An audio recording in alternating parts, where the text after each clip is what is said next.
Tamaşaçılar. Bəli, texnologiya və innovasiya sahəsində yeni nəsil mühəndislər yetişir. Artıq Deneyap Azərbaycan proqramının ilk məzunları öz uğur hekayələrini yazmağa başlayıblar.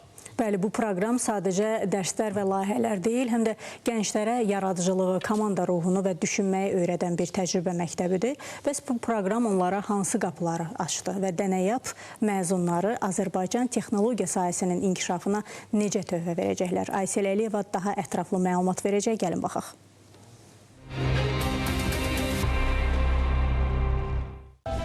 Onlar gələcəyin ixtiraçıları, mühəndisləri və proqramçılarıdır.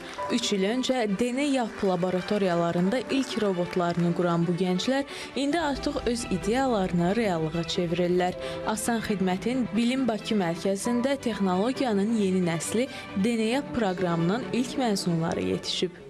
Biz 11 modul tamamladıq və bu modulların hər birini öz dostlarımızla, öz sevimli müəllimlərimizlə keçirdiyimiz üçün qat-bə-qat daha maraqlı və daha əyləncəli oldu.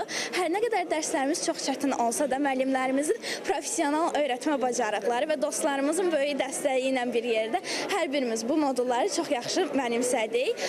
Eyni zamanda Deneyapdan əlavə olaraq biz komanda şəklində Deneyapdakı yoldaşlarımızla müəyyən yarışlara, istər beynəlxalq, istər milli yarışlara qatıldık. Bu kursda hər şeydən öncə texnologiya öyrəndik. Gələcəyin texnologiyaları haqqında biz məlumat aldıq, robotlar düzəltdik və mənim üçün ən əsas olan burada proqramlaşdırma öyrəndik.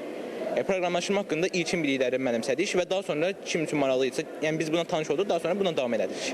Əsası burada qoyuldu. Deneyapda artıq bizim 3-cü ilimizi tamam olduq. Bugün məzun oluruq. Həqiqətən özümlə çox böyük bir qürur duyuram ki, bugün burada həqiqətən iştirak edirəm. Biz bu Deneyapda 11 müxtəlif modul üzrə müxtəlif dərslər almışıq və mən də gələcəkdə kiber təhlükəsizlik sahəsində çalışmaq istəyirəm.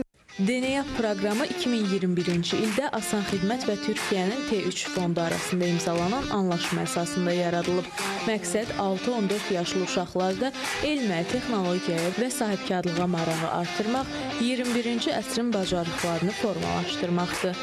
Layihənin əsas məqsədi şagirdlərdə elm və texnologiya marağının yüksəldilməsi, eyni zamanda onlarda 21-ci əsrin tələblərinə uyğun bilik və bacarıqların inkişaf etdirilməsidir.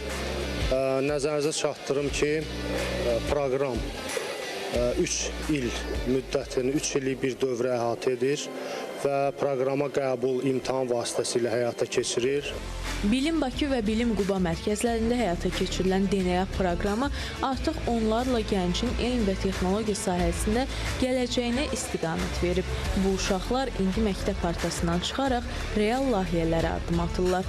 Azərbaycanın texnoloji sabahı məhz onların bilik və yaradıcılığında formalaşır.